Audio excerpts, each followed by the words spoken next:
नमस्कार। कभी ये सोचा है कि जो इतिहास हम किताबों में पढ़ते हैं वो आखिर लिखा कैसे जाता है? वो कौन से सुराग हैं जिनके सहारे इतिहासकार अतीत को फिर से हमारे सामने लाते हैं? चलिए, आज हम भी एक तरह से ऐतिहासिक जासूस बनते हैं और आधुनिक भारत की कहानी के इन्हीं सुरागों की पड़ताल करते हैं। तो सवाल यही है कि किसी भी देश की कहानी, उसका इतिहास आखिर शक्ल कैसे लेता है? किन चीजों को जोड़कर ये पूरी तस्वीर बनती है? आइए इसी सवाल का जवाब ढूंढते हैं और उन सुरागों और सबूतों को खंगालते हैं जिनसे हमारे इतिहासकारों ने आधुनिक भारत की कहानी को बुना है।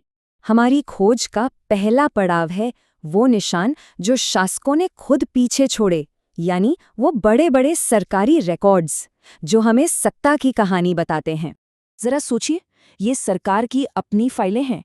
हर एक खत, हर कानूनी दस्तावेज और हर रिपोर्ट, ये वो बुनियादी सबूत हैं जो हमें बताते हैं कि उस जमाने में सरकारें काम कैसे करती थी, राजकाज कैसे चलता था। और ये दस्तावेज, इनकी तादाद बहुत ज्यादा है। ये सिर्फ दिल्ली के दफ्तरों तक ही नहीं थे, बल्कि राज्य सरकारों से लेकर छोटी-छोटी अदालतों और यहाँ तक कि लंदन, पेरिस जैसी विदेशी राजधानियों के अभिलेखागारों तक में फैले हुए थे। अब इसमें एक दिलचस्प बात यह है कि हजारों मील दूर बैठकर एक पूरे उपमहाद्वीप पर हुकूमत करने के लिए अंग्रेजों को कागज पर बहुत ज्यादा निर्भर रहना पड़ता था, और इसी वजह से एक बहुत बड़ा और बारीक पेपर ट्रेल बन गया जो आज इतिहासकारों के लिए किसी खजाने से कम नहीं है। लेकिन सरकारी रिकॉर्ड्स तो कहानी का सिर्फ एक ही पहलू दिखाते हैं, है ना? वो भी शासकों के नजरिए से। पूरी तस्वीर समझने के लिए हमें आम लोगों की आवाजें भी सुननी होगी, और ये आवाजें हमें मिलती हैं व्यक्तिगत खातों और उस समय के अखबारों से। इसका एक बहुत अच्छा उदाहरण है यात्रा वृत्तांत। जैसे 1783 में जॉर्ज फॉरेस्टर ने बंगाल से इंग्लैंड तक की अपनी यात्रा के बारे में लिखा। उनके लिखे से हमें उस वक्त के उत्तरी भारत की राजनीतिक स्थिति की एक ज़मीनी हकीकत का अंदाज़ा लगता है। और यहाँ एक बहुत ही मज़ेदार बात सामने आती है। भारत में प्रेस की शुरुआत आज़ादी की लड़ाई के लिए नहीं हुई थी, बल्कि इसकी शुरुआत तो कंपनी के ही कुछ नाराज अंग्रेज कर्मचारियों ने अपनी ही कंपनी की आलोचना करने के लिए की थी।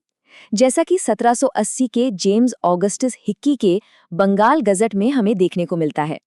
लेकिन देखिए, जल्द ही हालात कैसे बदले।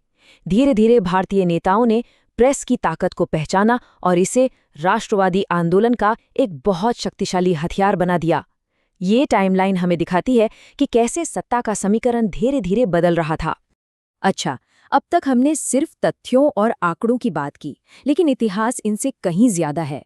हमारी पड़ताल का अगला पड़ाव हमें उस दौर के लोगों की उम्मीदों, उनके डर और उनकी भावनाओं की दुनिया में ले जाता है। और इसे समझने के लिए साहित्य से बेहतर और क्या हो सकता है? प्रेमचंद के गोदान या फिर बंकिम चंद्र के आनंद मठ जैसे उपन्यासों ने समाज की उन सच्चाइयों और पनपती राष्ट्रवादी भावनाओं को आवाज दी जिन्हें सरकारी फाइलें कभी भी दर्ज नहीं कर सकती थीं। सिर्फ साहित्य ही क्यों? कला भी तो इतिहास का एक आईना है।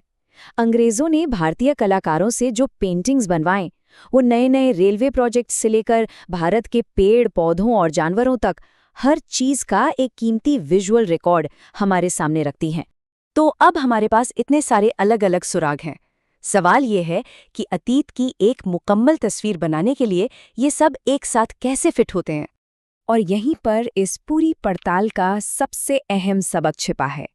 कोई भी एक सोर्स हमें पूरी कहानी नहीं बता सकता। इतिहास की एक सच्ची और गहरी समझ तभी बनती है जब हम इन सभी टुकड़ों को, सरकारी रिकॉर्ड्स, अखबार, कला और साहित्य, सबको एक साथ जोड़कर देखते हैं। लेकिन ये सब हमें एक बहुत ज़रूरी सवाल पर भी लाकर छोड़ देता है। उन अनगिनत आवाज़ों का क्या, जिन्हें कभी लिखा या दर्ज नहीं किया गया? ये हमें याद दिलाता है कि इतिहास कोई बंद किताब नहीं, बल्कि एक ऐसी कहानी है जिसे लगातार खोजा जा रहा है और फिर से सुनाया जा रहा है। और शायद कुछ कहानियां हमेशा के लिए खो चुकी हैं।